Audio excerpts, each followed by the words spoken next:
Greetings folks, I love testing action cameras and this is a special one. A new camera from SJCAM, it's the SJ8 PRO, which is the top of the range of the new SJ8 cameras that have been released. Now this SJ8 PRO comes in two different packages. This is the small box, which is just the camera, USB cable, manual and cleaning cloth.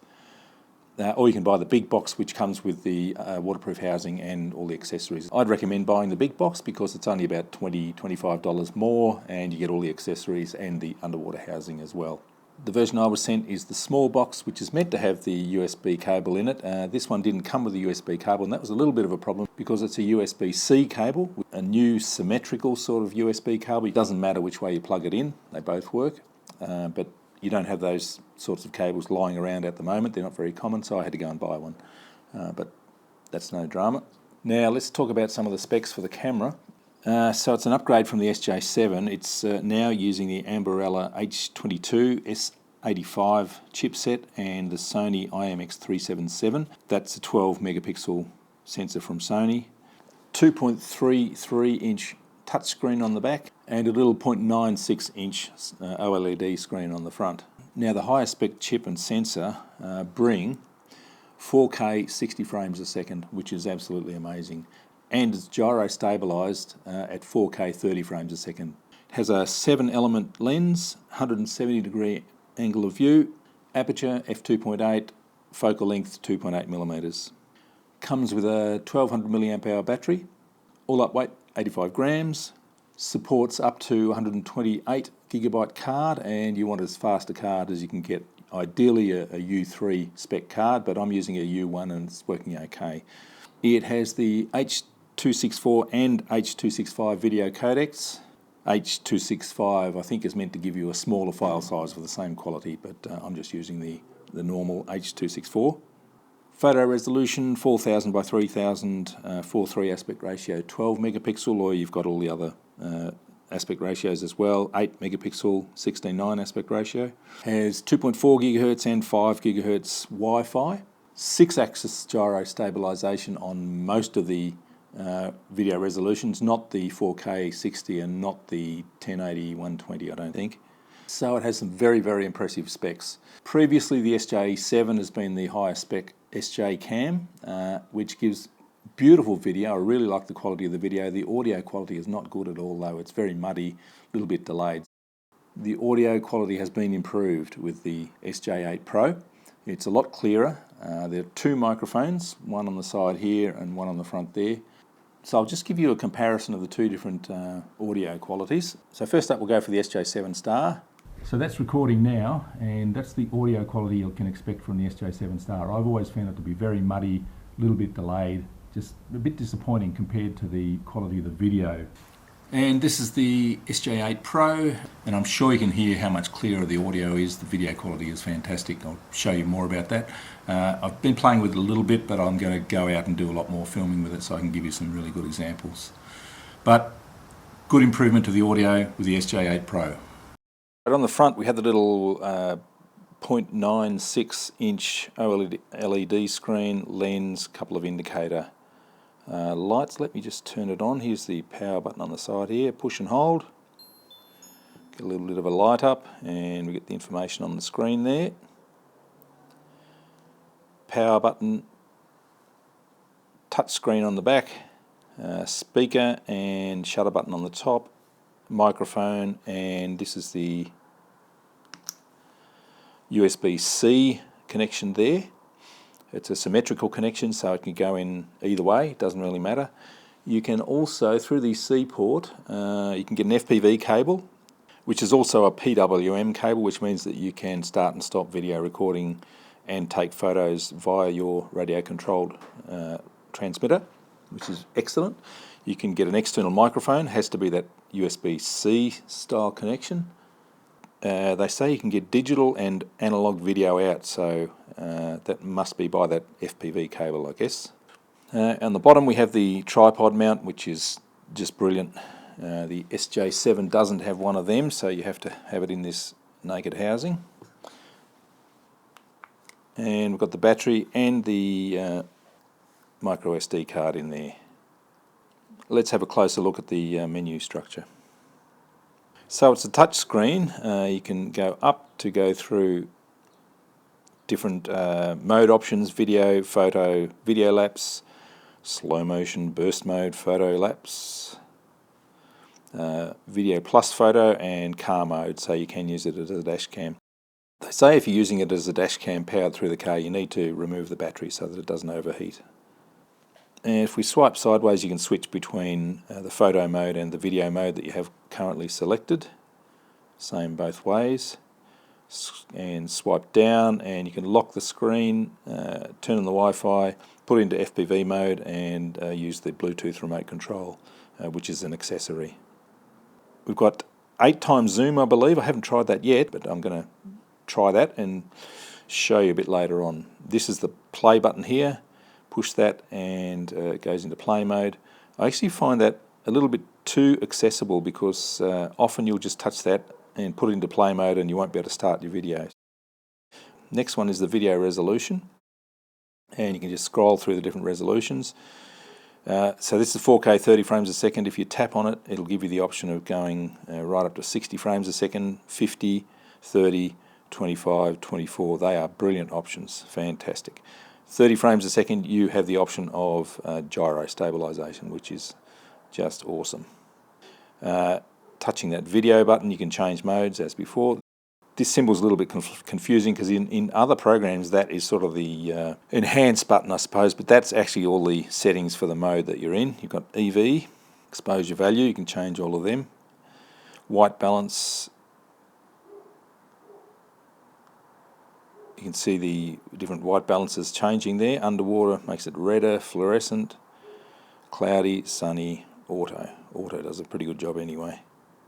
Color profile, I really like the color profiles. This comes default as SJCAM Vivid, which is not too bad at all. It's not oversaturated, but you can actually go for a flat one too, which I'll test later on. I'm sure that would give you more options for post-production, which is awesome. Really like that inclusion. Different metering modes: center, average, and spot. I'll just leave it on stock for the moment. Gyro stabilizer on and off. It gives you a bit of information about which resolutions you can use gyro stabilization, which is very cool. And if it's not available, that will be greyed out, so you won't be able to select it. Change between H.264 and H.265 encoding if you want to. Tells you all about that as well. Audio volume. Now, one thing with this camera, you need to do firmware updates straight away. It comes, the first firmware number is 1.1.0, which doesn't give you control over volume, and the volume was set to way too low. You can only turn it on and off. So I did the first update, which is 1.2.0. That introduces volume control, and I'll play with them and work out what's a good volume control. Sharpening, if you want to muck around with that, it doesn't need a lot of sharpening. It's all pretty good on standard. Distortion correction, you can reduce a little bit of the fisheye effect. Loop recording, if you want to keep recording over old recordings for dash cam sort of stuff. File size, it's a pretty standard maximum file size for all these cameras is about 20 minutes, but you can reduce it down to smaller segments if you want to. Video quality, well, you just have it on fine, I would imagine. You can set the maximum ISO, that's great. Audio is on, timestamp, you can do all that sort of stuff as well.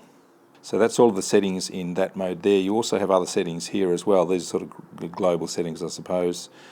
Wi-Fi frequency, reformat the card, auto power off and LCD off if you want to, front display on and off, indicator lights on and off, keypad tone on and off, rotate upside down, brightness level, oh, that's probably the LCD.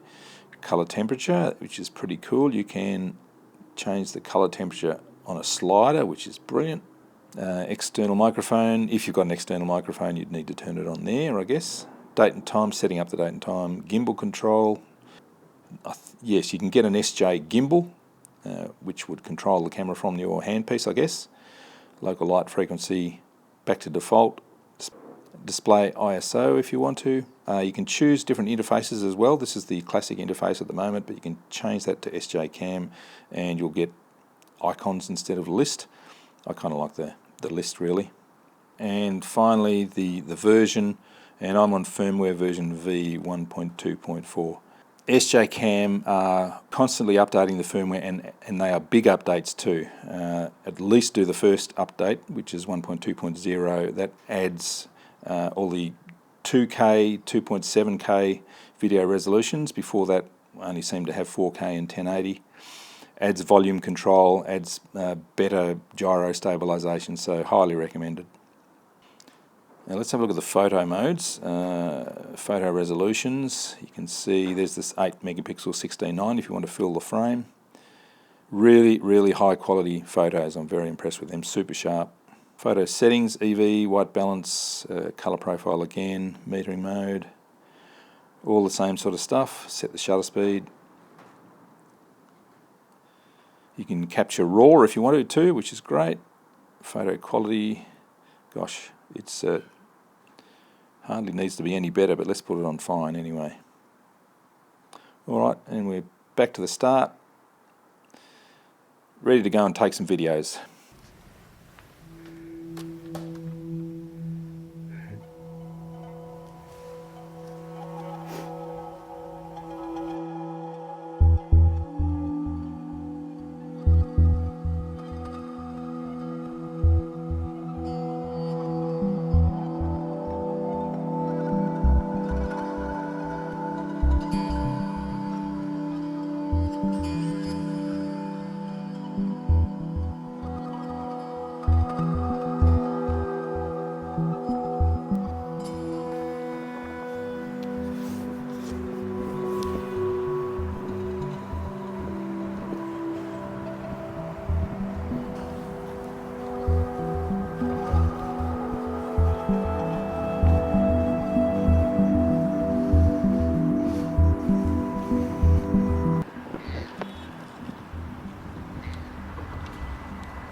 Walking out into the middle, and we're right up over the water. You can watch the rowing races here.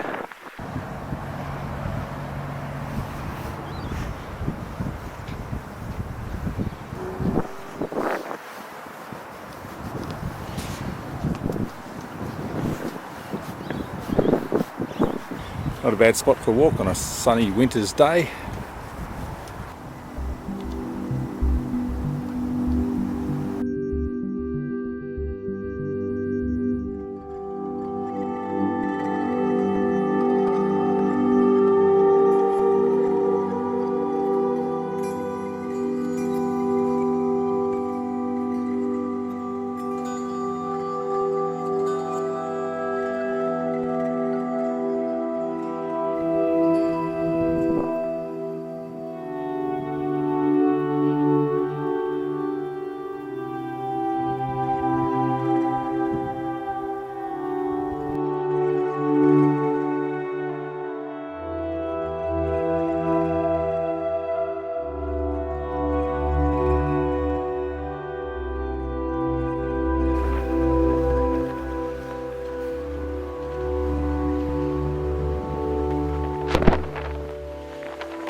I hope that gives you a good idea of the capabilities of this camera, because it is a sensational camera.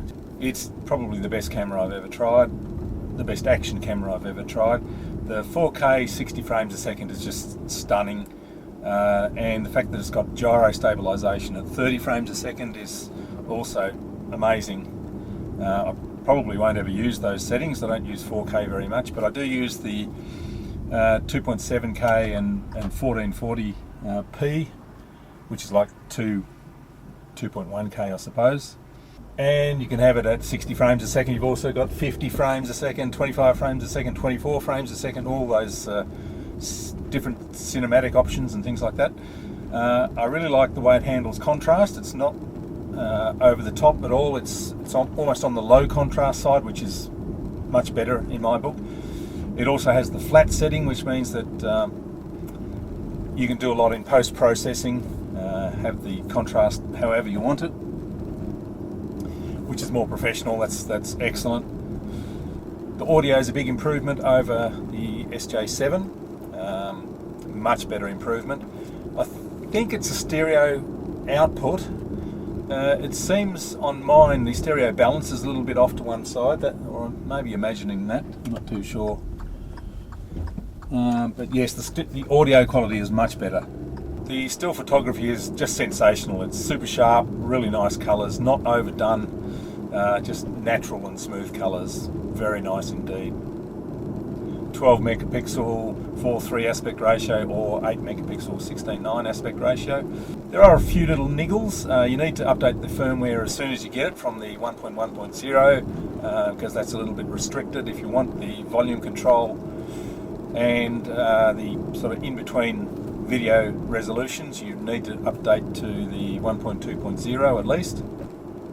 You won't really be able to appreciate how good the 4K videos are on this resized to 1080 for YouTube video, so I'll put some unresized examples on my Newton Airlines Uncut. I'll put a link in the description for that one. The lens can be a little subject to sun flare. It could really use a lens hood, I think. We do have very sort of harsh, low angled sun at the moment. It's winter here in Australia.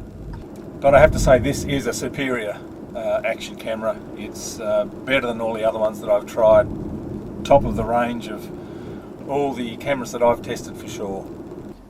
There are a few other things I want to try with this camera. I want to try it as a hat cam to record flying planes and slope soaring and things like that.